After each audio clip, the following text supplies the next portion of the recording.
और यह श्रीमती दिवाली सिंह कॉलेज के यूट्यूब चैनल पर आप सबका स्वागत है। मैं आपको डीएलएड सेकेंड सेमेस्टर में विषय हिंदी पढ़ाऊँगा। पिछली वीडियो में हमने आपको सर्वनाम और उनकी पहचान, सर्वनाम के भेद, विशेषण के भेद को पढ़ लिया था। आप पढ़ाए गए लेक्चर को नोट करना। चलिए शुरू करते हैं। आज का टॉपिक है विशेषण की 3 अवस्थाएं। विशेषण की 3 अवस्थाएं। विशेषण की निम्नलिखित 3 अवस्थाएं पाई जाती हैं। पहला जिसमें आपका है मूलावस्था और दूसरा उत्तरावस्था और उत्तमावस्था। पहला मूलावस्था, यह अवस्था गुण या दोषों को व्यक्त करती है। जैसे रोहन मोटा लड़का है। यह वाक्य मोटा लड़के की मूलावस्था को व्यक्त कर रहा है। मूलावस्था में विशेषण का तुलनात्मक रूप नहीं होता, जैसे अच्छा, सुंदर आदि। उत्तरावस्था, इसमें 2 वस्तुओं की तुलना की जाती है। उत्तरावस्था में 2 वस्तुओं की तुलना की जाती है। उनमें से एक वस्तु को दूसरी से श्रेष्ठ बताया जाता है। इसमें क्या होता है, 2 वस्तुओं की तुलना की जाती है और इनमें से एक वस्तु को दूसरी वस्तु श्रेष्ठ बताया जाता है। जैसे रीमा विनीता से अधिक सुंदर है। रोहन विनय से अधिक निपुण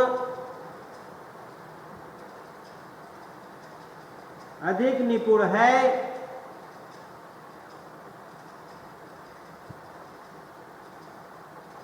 ये दोनों वाक्य तुलनात्मक है, अतः यह उत्तरावस्था है। अभी आपने मूलावस्था को पढ़ा कि विशेषण की 3 अवस्थाएं आपने जान लिया। जो पहला आपका मूलावस्था हुआ, दूसरा उत्तरावस्था और उत्तमावस्था। मूलावस्था के बारे में भी आपने पढ़ा कि अवस्था गुण या दोषों को व्यक्त करती है। ये अवस्था होती है गुण और दोषों को व्यक्त करती है। जैसे मोहन मोटा लड़का है, यह वाक्य मोटे लड़के की मूलावस्था को व्यक्त कर रहा है। और उसके बाद अगला आपका टॉपिक है उत्तमावस्था।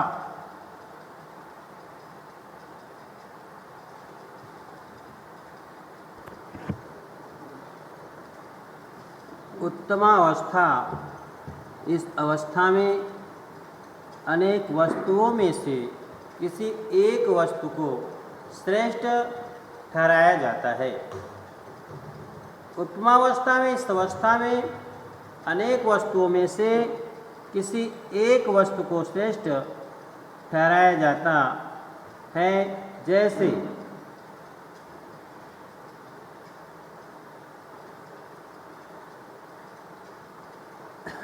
जैसे पहला, वरदान कक्षा के सभी छात्रों में श्रेष्ठ है।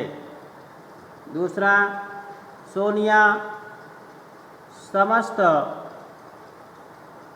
समस्त खिलाड़ियों में श्रेष्ठ है।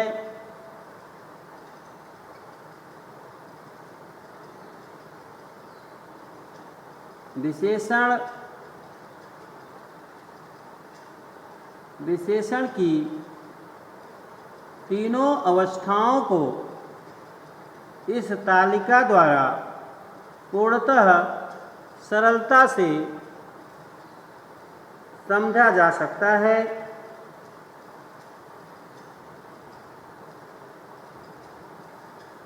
मूलावस्था, उत्तरावस्था, उत्तमावस्था, लघु, लघुतर, लघुतम, कठोर, कठोरतम, कठोरतर, कठोरतम, अधिक, अधिकतर, अधिकतम, महान, महानतर, महानतम, गुरु, गुरुतर, गुरुतम, प्रिय, प्रियतर, प्रियतम। अभी आपने उत्तमावस्था के बारे में पढ़ा कि इस अवस्था में अनेक वस्तुओं में से किसी एक वस्तु को श्रेष्ठ ठहराया जाता है। जैसे आपने पढ़ा अभी कि वरदान कक्षा के सभी छात्रों में श्रेष्ठ है। और उसके बाद फिर आपने मूलावस्था, उत्तरावस्था और उत्तमावस्था को पढ़ा कि लघु से लघुतर, उत्तरावस्था, लघुत्तम, लघुतः, उत्तमावस्था, कठोर, मूलावस्था, कठोरतर, उत्तरावस्था, कठोरतम, उत्तमावस्था, अधिक मूलावस्था, अधिकतर उत्तरावस्था, अधिकतम उत्तमावस्था, महान मूलावस्था, महानतर उत्तरावस्था, उत्तमावस्था, महानतम, मूलावस्था गुरु, उत्तरावस्था गुरुतर, उत्तमावस्था गुरुतम, मूलावस्था प्रिय, उत्तरावस्था प्रियतर, उत्तमावस्था प्रियतम। विशेषणों में पुल्लिंग तत्सम विशेषणों के परिवर्तन से तत्सम स्त्रीलिंग में प्रयुक्त होता है। जैसे पुल्लिंग स्त्रीलिंग, पुल्लिंग स्त्रीलिंग, पुल्लिंग श्रीमान, स्त्रीलिंग में श्रीमती, पुल्लिंग में बुद्धिमान, स्त्रीलिंग में बुद्धिमती, पुल्लिंग रूपवान, स्त्रीलिंग रूपवती, पुल्लिंग गुणवान, स्त्रीलिंग गुणवती, पुल्लिंग विद्वान, स्त्रीलिंग विद्वती, पुल्लिंग धनवान, स्त्रीलिंग धनवती, बलवान, पुल्लिंग स्त्रीलिंग बलवती। कुछ विशेषण के अंत में आता है। जैसे काला, गोरा, बुरा, मोटा आदि। कुछ आकारांत विशेषणों में कोई भी परिवर्तन नहीं होता। जैसे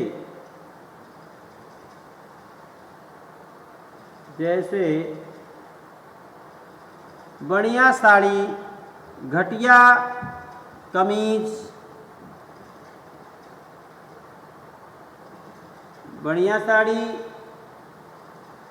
घटिया कमीज आदि। कुछ आकारांत विशेषणों में लिंग और वचन परिवर्तन विशेष्य के अनुसार होता है।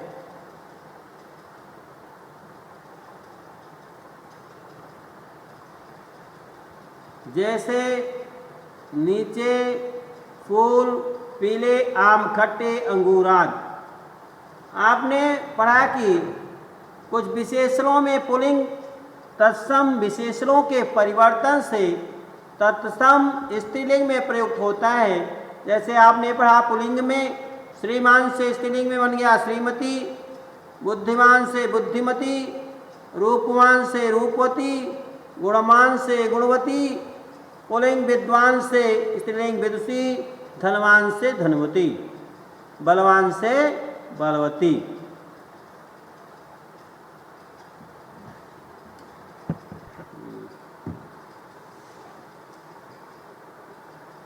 क्रिया और उसकी पहचान। क्रिया शब्द का वास्तविक अर्थ है व्यापार का होना या करना। क्रिया शब्द का वास्तविक अर्थ है व्यापार का होना या करना।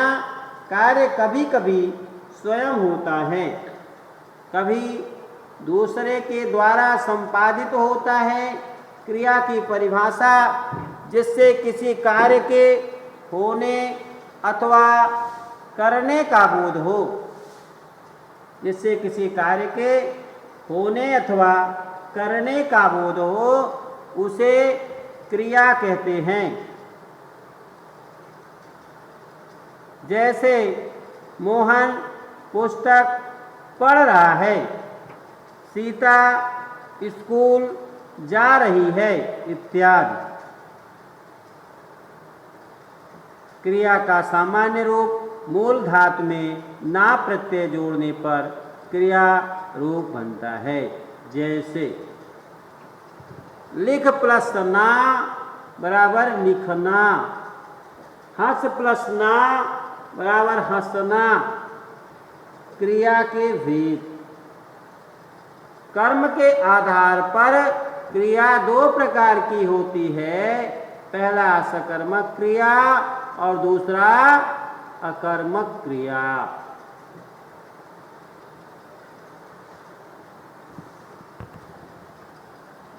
सकर्मक क्रिया जिन वाक्यों में कर्म प्रयुक्त होता है, जिन वाक्यों में कर्म प्रयुक्त होता है उनकी क्रिया सकर्मक होती है। जैसे रीना खाना खाती है।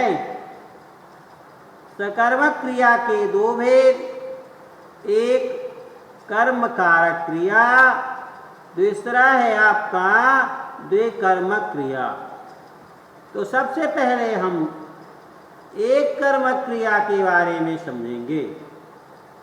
जिस वाक्य में एक ही कर्म प्रयोग किया जाता है वहाँ एक कर्मक क्रिया होती है।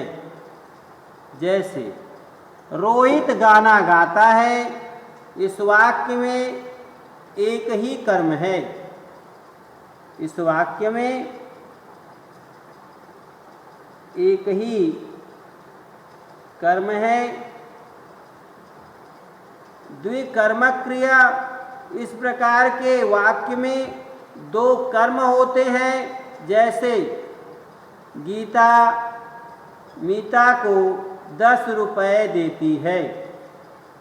इस वाक्य में मीता और रुपये दो कर्म आए हैं, अतः इस वाक्य में द्विकर्मक क्रिया है।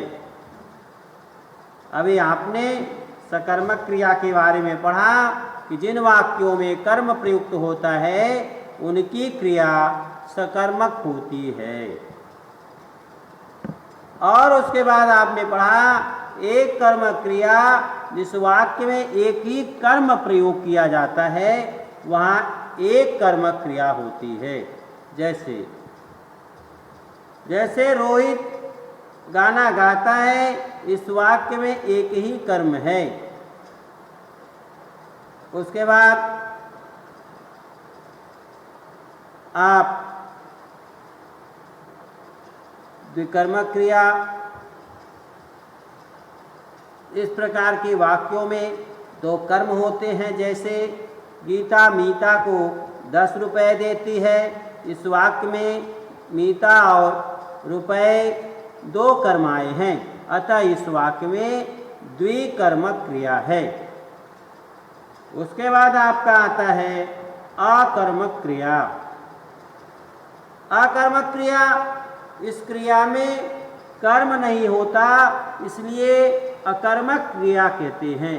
जैसे प्रधानतम की हवाई जहाज से आ रहे हैं, इस वाक्य में कर्म नहीं है, अतः आ रहे हैं क्रियाएं हैं, अकर्मक क्रियाएं हैं। अभी आपने विशेषण की 3 अवस्थाओं के बारे में पढ़ा। विशेषण की निम्नलिखित 3 अवस्थाएं पाई जाती हैं, जिसमें आपने पहला मूलावस्था, दूसरा उत्तरावस्था और तीसरा उत्तमावस्था को पढ़ा। मूलावस्था में आपने पढ़ा कि यह अवस्था गुण या दोषों को व्यक्त करती है।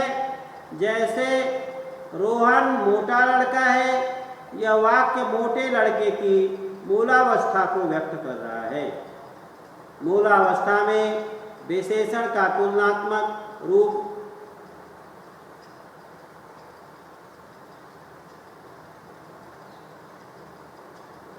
नहीं होता, जैसे अच्छा, सुंदर आदि। उत्तरावस्था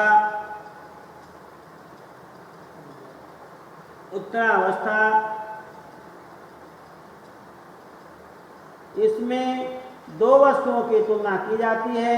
उनमें से एक वस्तु को दूसरी वस्तु से श्रेष्ठ बताया जाता है। जैसे रीमा विनीता से अधिक सुंदर है, रोहन विनय से अधिक निपुण है। उत्तमावस्था, यह अवस्था में अनेक वस्तुओं में से किसी एक वस्तु को श्रेष्ठ चलाया जाता है। जैसे वरदान कक्षा के सभी छात्रों में श्रेष्ठ है। दूसरा, सोनिया समस्त खिलाड़ियों में श्रेष्ठ है।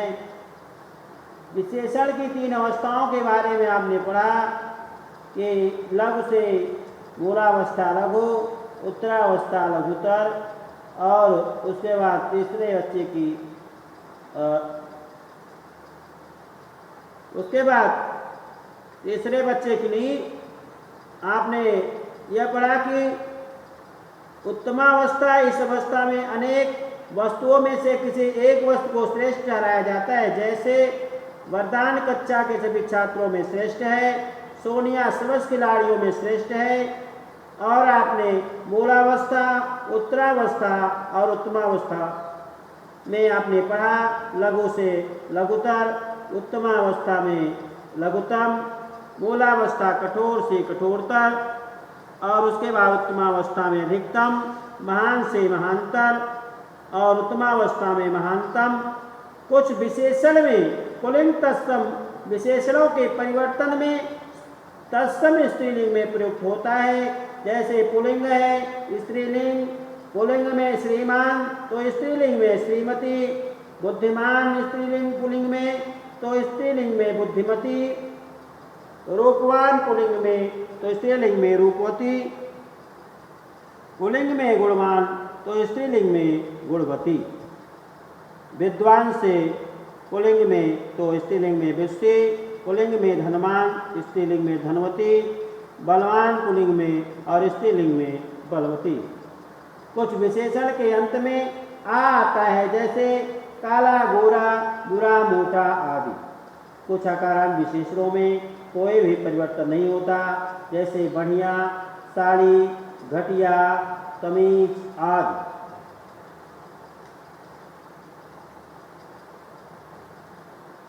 उसके बाद आपने पढ़ा क्रिया और उसकी पहचान और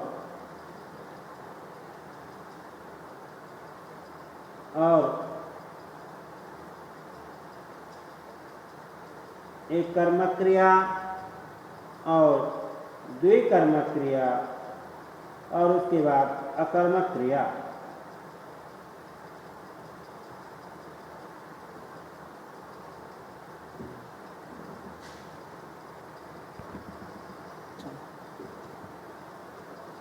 उसके बाद एक कर्मक क्रिया में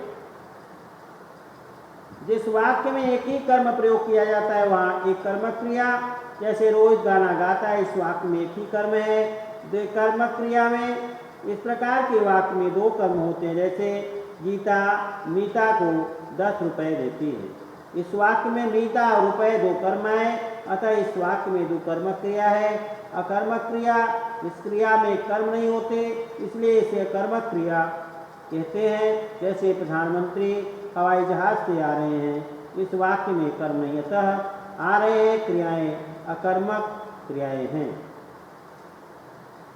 धन्यवाद। अब आपको अगले टॉपिक में प्रयोग की दृष्टि से क्रियाभेद के बारे में आगे टॉपिक आपको पढ़ाया जाएगा।